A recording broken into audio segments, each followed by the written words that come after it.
Bonjour à toutes et à tous et bienvenue dans cette nouvelle vidéo qui sera une démo cool et branchée de GitHub Codespaces avec un S à la fin. Je suis Stanislas, bonjour, et je suis accompagné de Pierre. Bonjour Pierre. Bonjour Stanislas.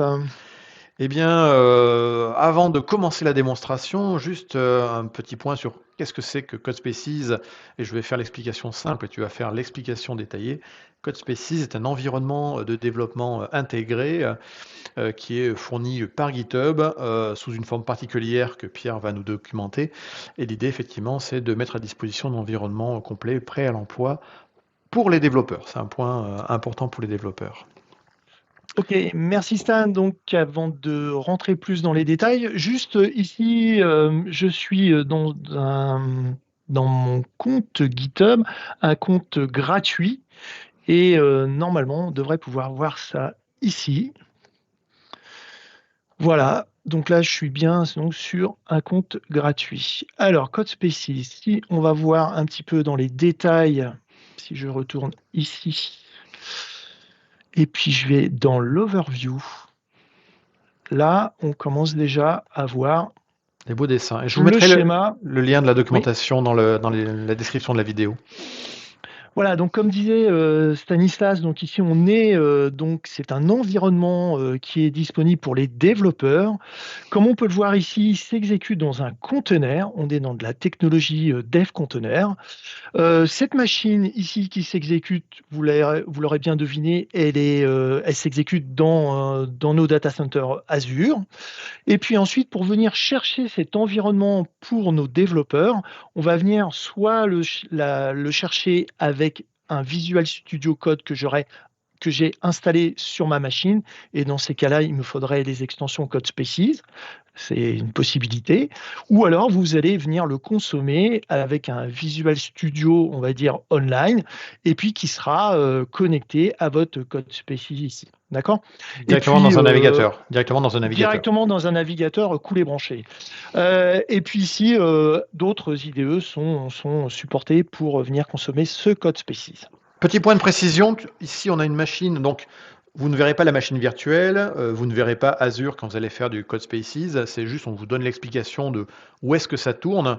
Ça tourne dans les data centers de Microsoft sur de l'Azure simplement parce que GitHub appartient à Microsoft, ça fait partie du groupe Microsoft, et donc on utilise les infrastructures de Microsoft pour la plateforme GitHub. Mais vous en tant que consommateur, vous consommez entre guillemets un container de type GitHub Codespaces, après l'explication effectivement qui va tourner ce container dans notre environnement. Voilà. Eh bien, bien. Ensuite, évidemment, ce service est facturé, d'accord? Alors, je dois avoir quelque part Ici, ouais. quelque chose. Oui, ici. Je vais peut-être zoomer Super, un petit zoom, c'est pour tout le magnifique. monde. Magnifique. Vous avez vu tout à l'heure, donc je suis sur un compte gratuit. Ben, je peux déjà consommer du code Spaces puisqu'il est inclus, donc, par exemple, 15 gigas par mois pour un environnement gratuit avec 120 heures par cœur par mois. Ici, d'accord? Après, vous avez la partie gratuite pour les comptes GitHub Pro. Et puis ensuite, quand on dépasse cette limite ici, évidemment, on va retrouver cette facturation qui est disponible sur ce lien-là. Un point Voilà. important, l'unité de mesure Oui, ici est l'heure. Alors peut-être un peu vite. Voilà, l'unité de oui, mesure oui. ici c'est l'heure et on va compter effectivement le nombre de corps. Donc si vous avez 120 heures au total, eh bien ça veut dire que vous allez pouvoir faire 60 heures sur un code space compute de type double core ou 30 heures sur un 4 corps, etc. Donc là encore, péché de gourmandise quand on veut évaluer la solution ou le tester dans son environnement gratuit, pas forcément une bonne idée, parce qu'on aura peu d'heures d'utilisation, si vraiment on Mm. veut l'utiliser. Donc prenez au départ, commencez déjà à utiliser du code Spaces avec un environnement pas beaucoup de cœur, et puis après si effectivement Mm. vous en avez besoin de plus, vous en rajoutez, voire quitte à en payer par la suite. Mais effectivement, on donne une enveloppe, un crédit qui ensuite qu'on peut consommer très rapidement ou pas. Voilà. Parfait. Bah, écoute, ça, je te propose, c'est de regarder un peu comment on déploie ça. Mhm. Donc, soit je retourne, allez, on va faire encore plus vite. Hop, voilà, donc je retourne sur mon repo ici. Et puis, je vais aller dans CodeSpaces ici. GitHub propose déjà des templates prêts à l'emploi, d'accord? Donc, il y en a un petit peu plus que trois. Si All. Voilà, magnifique. Et là, j'ai déjà quelques templates qui sont disponibles par GitHub. Donc là, des projets, par exemple, si je veux faire du React, de l'Express, du Jupyter, etc., etc. Donc là, moi, ce que je vous propose, bah, c'est de partir sur cet exemple. Donc, je vais récupérer l'adresse ici. Et puis, je vais aller sur ce template. Donc là, c'est un template de projet ou de repo qui contient déjà Oui, des exemples entre guillemets, de c'est code, ça. le minimum syndical comme on dit, et en Oui, fait, ce template, tu vas te le forquer et puis tu vas démarrer, travailler ce template dans du Codespace, c'est ça? c'est ça, tout à fait. Donc, la première chose que je vais faire, c'est que je vais copier. Donc, c'est l'équivalent d'un fork. Allez, hello code species. Je vais laisser ça public et puis je vais prendre juste la branche main.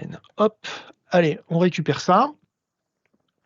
Donc là, ce qui se passe, c'est qu'il va copier ce template dans mon compte GitHub et sous la forme du nom de repo Hello Code Species. Voilà, ça c'est la première chose. Donc voilà, j'ai mon projet. Ce que je vous propose, c'est de créer une branche, puisqu'on verra tout à l'heure, un code species s'adosse à une branche. Voilà. Donc là, je suis dans une branche ici, et puis maintenant, je vais consommer le code species qui sera rattaché à cette branche code 1 ici. Voilà. Donc là, je vais dans l'onglet code species ici, et ensuite, je vais créer ça. Donc là, automatiquement, ce qu'il va faire, c'est qu'il va m'ouvrir un autre onglet ici, et il va récupérer l'image, builder tout ça, et je vais l'avoir au travers d'un navigateur, mon Visual Studio Code consommé dans le navigateur avec ce projet. D'accord. Donc on va aller. Je vais te proposer Oui, de zoomer un petit peu parce que là c'est un bien petit peu sûr. petit, hein.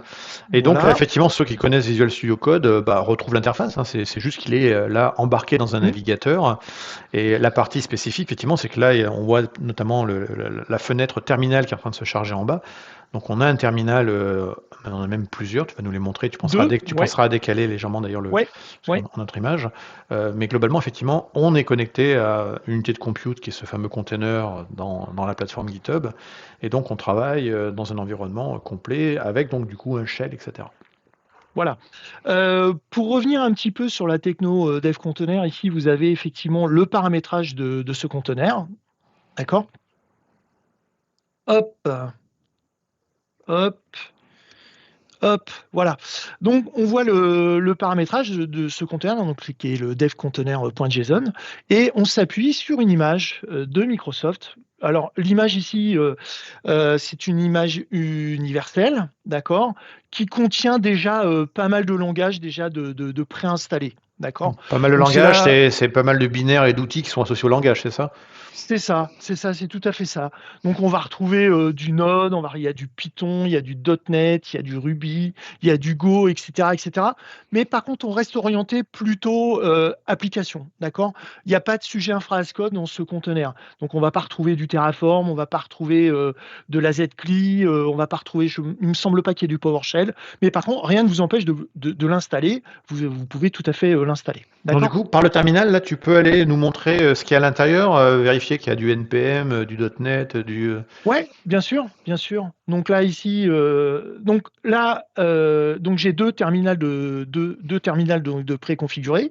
Donc j'ai le bash ici et puis Mhm. là par exemple, je vais venir checker voir ce qu'il y aurait d'installé. Node par exemple -v, npm-v par exemple. Je crois que il doit y avoir du Python, il me semble. Hop.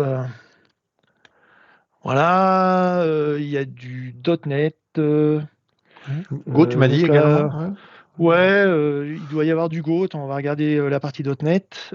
Hop. Voilà, magnifique. Ensuite, il doit y avoir du Go aussi, il me semble. Go version. Hop. Voilà. Et puis du Ruby, il me semble aussi. Ruby. V. Voilà. Voilà, donc il y a déjà pas mal de choses, hein. Effectivement, ce qui correspond effectivement à cette image de conteneur. Ici, pour la partie code spécifique, en fait, il va consommer un code spécifique avec 4 CPU, d'accord? Et puis après, ça, c'est tout ce qui est lancé au départ du conteneur. Donc là, il va y avoir l'installation de NPN, NPN start, et puis il va ouvrir le fichier index.js. C'est ce qui a été ouvert de base ici. Et ensuite, c'est toute la partie exposition du port de l'application. Donc en général, quand on fait du Node, c'est exposé sur le 3000 en général. C'est ce qu'on fait. Voilà. OK. Parfait. Ensuite, là, comme vous pouvez voir ici, si je change quelque chose, donc là, si je retourne sur la partie code spécifique, donc là, je vois ce qui se passe dans Node. Et puis là, par exemple, ici, si je fais hello, je sais pas moi, code species. Voilà, donc là, Node se relance ici, et normalement, ici, si je rafraîchis, je vois mes modifications. OK. Donc sur cet environnement, donc là, ici, on a un port, d'accord, donc qui a déjà été préconfiguré, qui est disponible ici, sur cette URL-là, d'accord. Et là, vous voyez le résultat, effectivement, de votre code. OK. Donc là, donc ça vous ouvre un autre onglet avec cette URL, elle est privée, je suis authentifié, etc., etc. OK. Parfait. Une fois que l'on a fait ça, bien évidemment, si je reviens sur Terminal ici, rien ne m'empêche ici de venir installer des choses supplémentaires, hein, ça reste, hop, par exemple, si je veux installer, alors, hop, on va faire, voilà. Si je veux installer, par exemple, la zcli, je peux tout à fait venir installer la zcli dans mon conteneur. Voilà. Du coup, un container étant immutable, comment ça va se passer la prochaine fois que tu vas relancer ton code space, il faudra réinstaller ou tu Non, peux tenir compte non, des changements? non, il va tenir compte des changements puisque je vais l'arrêter, il va garder cette forme-là en fait. D'accord. Voilà. Par contre, si je le supprime, évidemment, je serai obligé de réinstaller. OK, parfait. Donc ça, c'est un point important, c'est effectivement, tu l'as dit, tu vas arrêter ce code space. Le code Oui. space, on l'a vu dans la partie facturation, il est facturé au temps d'exécution à hauteur Alors du, pour à hauteur du nombre de ouais, corps. Donc du coup, ça veut dire que il va bien falloir penser à l'arrêter à un moment, sinon la facturation va continuer et on va bouffer ses crédits inutilement. Ce qui nous est déjà voilà. arrivé, c'est pour ça qu'on le raconte. Voilà. Donc là, ici, une URL GitHub. Donc évidemment, vous êtes authentifié, github.com/codespaces. Vous voyez ici tous les codes spécifiques qui sont déjà provisionnés, qui s'exécutent ou pas. Donc là, donc je vais décaler un petit peu ça de ce côté-là. Donc ça, Ouais. c'est celui que je viens de Créer. de créer, de déployer. Et puis ici, vous avez vos trois petites lignes ici, trois petits points. La manière, si je souhaite le lancer au travers d'un Visual Studio Code, je vais cliquer là-dedans. Automatiquement, il va me lancer mon Visual Studio Code en local. Il va m'installer les extensions Code Spaces et ensuite, je vais travailler sur ce conteneur depuis mon Visual Studio Code. D'accord? Et puis ici, si je veux changer de type de conteneur, c'est par là que ça va se passer. Donc là, c'est grisé ici, je ne peux pas le mettre de cœur parce que vous vous souvenez, dans le fichier de devconf, j'avais spécifié 4 CPU, donc on reste sur 4 CPU. Et puis le plus important ici, bien évidemment, Stan, comme tu me l'as dit, il faut l'arrêter. Voilà. Et donc c'est une fois qu'il est arrêté, éventuellement que je pense que tu dois pouvoir modifier le type de machine. C'est que toujours pareil, hein, à chaud, on ne change pas le Oui, nombre de oui, CPU. oui, C'est oui, probablement ça. oui. Ouais. Donc ça, Voilà. c'est important de bien penser à l'arrêter parce que Hum, effectivement, si vous oubliez que vous fermez la fenêtre simplement de hum. CodeSpace ici, le fait de fermer la fenêtre où il y a l'IDE, etc., ça ne veut pas dire que ça va arrêter le container et la facturation tourne derrière. Et c'est une erreur assez classique qu'on voit souvent. Voilà. Voilà. Petit point, donc je suis retourné sur mon repo ici pour faire un petit point de savoir où j'en suis dans cette facturation. C'est dans Settings. Et il doit y avoir la partie Billing Plan ici. Et puis normalement, si on continue au fond de la page, voilà, c'est ici que je vais voir ma consommation. Parfait. Voilà.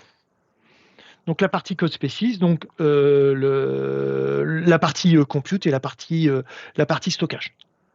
Voilà. Et au passage, je vois qu'il y a un petit bouton, je pense que ça va être nouveau, parce qu'il n'y était pas là avant, qui est de définir une limite de dépenses. Là encore, si vous avez mis votre carte Mmh, bleue, parce que c'est en mode payant, vous n'avez peut-être pas envie, etc. derrière. Donc il mmh, est possible mmh. après de définir des alertes et de Des limites, verrouiller tout ouais, ça. Exactement. Ça, ouais, c'est voilà. important, les limites. Quand on arrive à alors je crois que c'est à partir de 70 ou 80, on commence à être notifié, on commence à recevoir des alertes comme quoi on arrive, à une limite assez proche. Voilà. Bah, écoute Stan, je pense que j'en ai fini. Eh ben J'espère que écoute, c'était clair. bah écoutez, c'était très clair. Moi, j'ai posé plein de questions et j'ai eu plein de réponses, donc c'est plutôt cool. Bah, on vous encourage du coup à tester, hein. En plus, Mmh, c'est gratuit à hauteur de 120 heures, 120 heures corps par mois, c'est ça? Donc je mmh, pense que c'est réinitialisé régulièrement. Il y a déjà de quoi un petit peu travailler. Là, on vous a montré effectivement, directement tout depuis le navigateur, dans une page web avec le Visual Studio Code Online. Mais là encore, hein, comme l'a dit Pierre, vous pouvez tout à fait, installer ça, directement, en forme d'extension, dans votre VS Code, habituel mmh. sur votre, PC au sens large. Et puis sinon dans les autres IDE dont on a parlé, tout à l'heure. Écoute, merci, beaucoup Pierre, à bientôt pour une Merci, démo, merci à vous. cool et branché. À plus tard, au revoir. Au revoir.